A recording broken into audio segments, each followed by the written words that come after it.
দেখতে পাচ্ছি যে আজকের এই সুন্দর রাষ্ট্র গঠনে যে সমস্ত উপাদানগুলি সহায়ক ভূমিকায় অবতীর্ণ হয়েছিল সেগুলির মধ্যে অন্যতম ছিল রক্তের সম্পর্ক। অর্থাৎ রক্তের সম্পর্ক আমাদেরকে ঐক্যবন্ধনে আবদ্ধ করেছিল। যখন রক্তের সম্পর্ক শিথিল হতে থাকে তখন ধর্ম এসে আমাদেরকে ঐক্যবন্ধনে দৃঢ় করে রেখেছিল। এরপরে আমরা দেখতে পেয়েছি যে যুদ্ধবিগ্রহ, অর্থাৎ যুদ্ধবিগ্রহের মধ্য দিয়েও একটা জাতি অপর জাতিকে পরাজিত করে জয়লাভ করে সে রাষ্ট্র গঠনের প্রেরণা পেয়েছে। এরপরে আমরা দেখছি অর্থনৈতিক চেতনা। তো অর্থনৈতিক ক্ষেত্রে মানুষ স্বাবলম্বী হওয়ার জন্য মানুষ ঐক্যবদ্ধ হয়ে সেই চাষবাস কৃষিকাজ থেকে আরম্ভ করে বা সে ব্যবসা বাণিজ্য বা কোনো কাজ সে করতে প্রেরণা পেয়েছে। যখন মানুষ দেখেছে, একেবারে আমরা প্রাথমিক পর্বের কথা যদি বলি, যে একা যখন বনে জঙ্গলে শিকার করতে যাচ্ছে তখন সে একটা রিস্ক ফ্যাক্টর কাজ করছে, সে তার মৃত্যু হতে পারে। আবার সে শিকার করতে পারছে না ঠিকঠাক, তাই মানুষ তখন দেখলো যে দলবদ্ধভাবে শিকার করলে অনেক সুবিধা। এই যে দলবদ্ধ হওয়ার একটা প্রবণতা মানুষের মধ্যে ছিল, যে অর্থনৈতিক ভিত্তিকে মজবুত করার জন্য আমরা একা যে কাজ করতে না পারি, আমরা দলবদ্ধভাবে কিন্তু সে কাজ আমরা সহজেই করতে পারি। এই যে অর্থনৈতিক ভিতকে মজবুত করার জন্য মানুষ দলবদ্ধভাবে এবং মিলেমিশে ঐক্যবদ্ধভাবে থাকার মানসিকতা তৈরি করলো। এর থেকেও কিন্তু যে আমরা সবাই মিলে কোনো একটা সংস্থা, কোনো একটা প্রতিষ্ঠান যদি গড়ে তুলতে পারি, তো সেখানে আমরা অনেক সুখ ভোগ করতে পারবো, অনেক অর্থনৈতিক সমৃদ্ধি আনতে পারবো।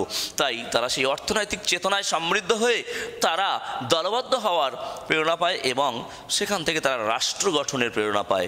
অর্থাৎ রাষ্ট্র গঠনের ক্ষেত্রে যে সমস্ত উপাদান ছিল বলে মনে করেন বিবর্তনবাদীরা, তার মধ্যে অন্যতম একটা ছিল যে অর্থনৈতিক চেতনা। এর পরবর্তীকালে আমরা দেখতে পাচ্ছি যে রাজনৈতিক চেতনা। অর্থাৎ একসময় দেখা যাচ্ছে যে মানুষের রক্তের সম্পর্কের বোধ, ধর্মীয় বোধ বা যুদ্ধবিগ্রহ প্রবণতা, অর্থনৈতিক চেতনা, অর্থনৈতিক যেন সমৃদ্ধশালী হয়ে গেল, সেই প্রবণতা কমে আসে। সেই সময় রাজনৈতিক চেতনা, অর্থাৎ যদি আমরা রাজনৈতিক দিক দিয়ে ঐক্যবদ্ধ হতে পারি, অর্থাৎ কোনো একটা দল, কোনো একটা গোষ্ঠী যদি গড়ে তুলতে পারি, সেই গোষ্ঠীর মধ্য দিয়ে, সেই সংস্থার মধ্য দিয়ে আমরা অনেক কিছু পেতে পারি, আদায় করতে পারি। তো এই সমস্ত চিন্তাভাবনা থেকে মানুষের মধ্যে একটা সমাজ বা সংস্থা বা যেটাকে বলা হচ্ছে একটা রাজনৈতিক গোষ্ঠী গঠনের মনোভাব তৈরি হয়।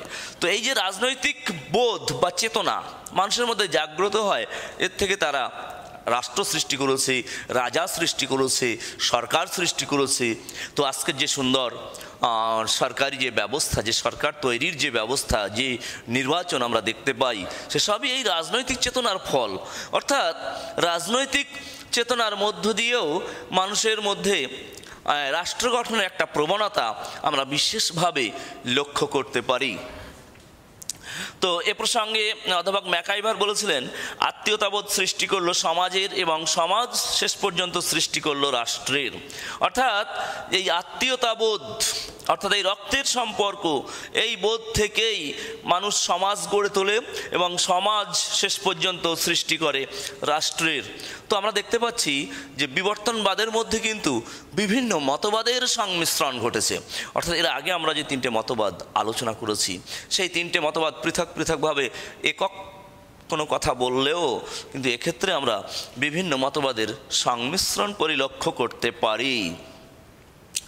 তো প্রতিটি মতবাদের যেমন বিরুদ্ধে সমালোচনা উঠেছে, তো আমাদের এই বিবর্তনবাদ যদিও অনেক যুক্তিসম্মত, তা সত্ত্বেও কিন্তু এই মতবাদটিও সমালোচনার ঊর্ধ্বে নয়।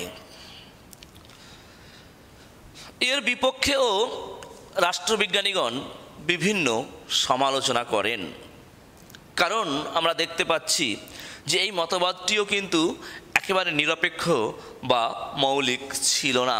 সেই মতবাদের মধ্যেও কিন্তু অন্যান্য মতবাদগুলি থেকে বিভিন্ন মতবাদ গ্রহণ করা হয়েছে। দেখতে পাচ্ছি আমরা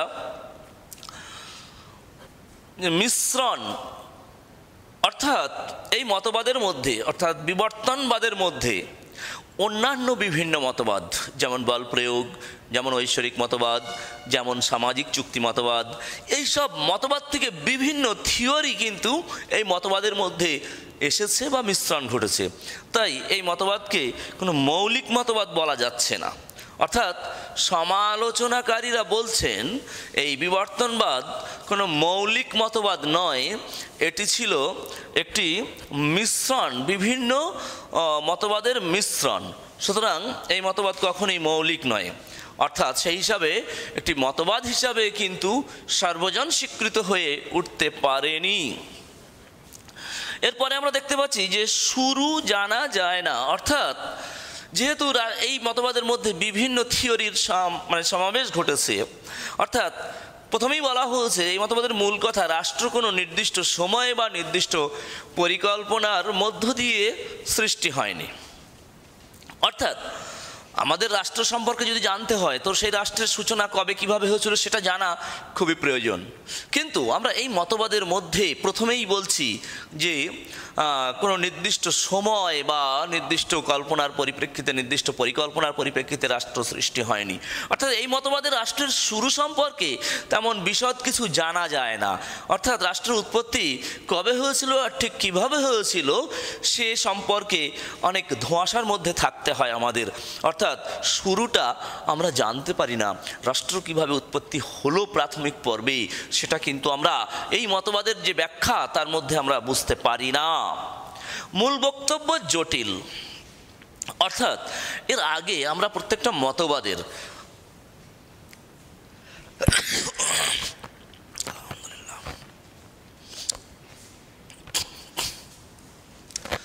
আমরা দেখেছি যে ঐশ্বরিক উৎপত্তিবাদ, অর্থাৎ রাষ্ট্র ঈশ্বর সৃষ্টি করেছেন, সেই মতবাদের মূল কথা এটা। আবার বল প্রয়োগ মতবাদ, অর্থাৎ রাষ্ট্র বল প্রয়োগ বা শক্তি প্রয়োগের মাধ্যমে লড়াইয়ের মধ্য দিয়ে রাষ্ট্র সৃষ্টি হয়েছে।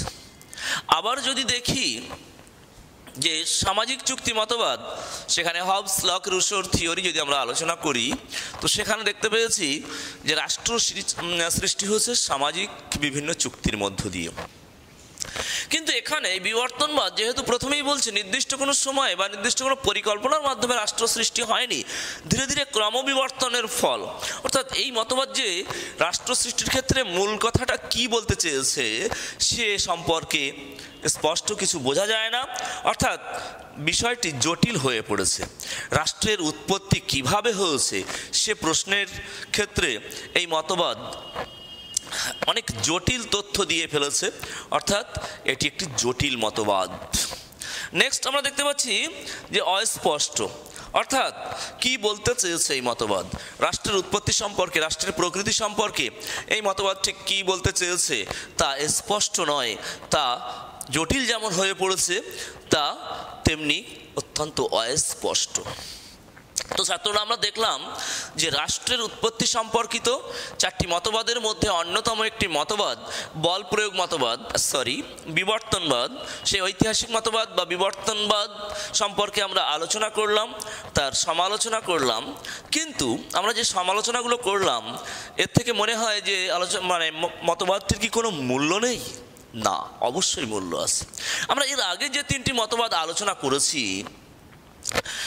তো সেগুলি ছিল কাল্পনিক, কিন্তু আমাদের এই মতবাদটি অনেক বেশি যুক্তি নির্ভর। অর্থাৎ দীর্ঘ ক্রম বিবর্তনের ফলে যে রাষ্ট্র সৃষ্টি হয়েছে এ কথায় কিন্তু অনেকটাই গুরুত্ব বা তাৎপর্য রয়েছে।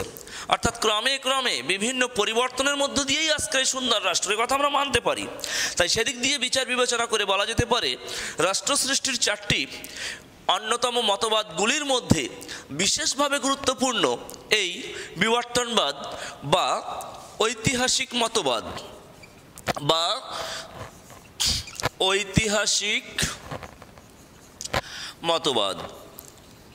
অর্থাৎ আমরা দেখলাম যে রাষ্ট্র কিভাবে সৃষ্টি হয়েছে তা নিয়ে যে চারটি প্রধান মতবাদ ঐশ্বরিক উৎপত্তিবাদ, বল প্রয়োগ মতবাদ, সামাজিক চুক্তি মতবাদ এবং বিবর্তনবাদ ও ঐতিহাসিক মতবাদ। এর মধ্যে অন্যতম একটি যুক্তি নির্ভর মতবাদ হলো বিবর্তনবাদ, যে মতবাদ অনুযায়ী রাষ্ট্র হলো বিরামবিহীন দীর্ঘ ক্রম বিবর্তনের ফল।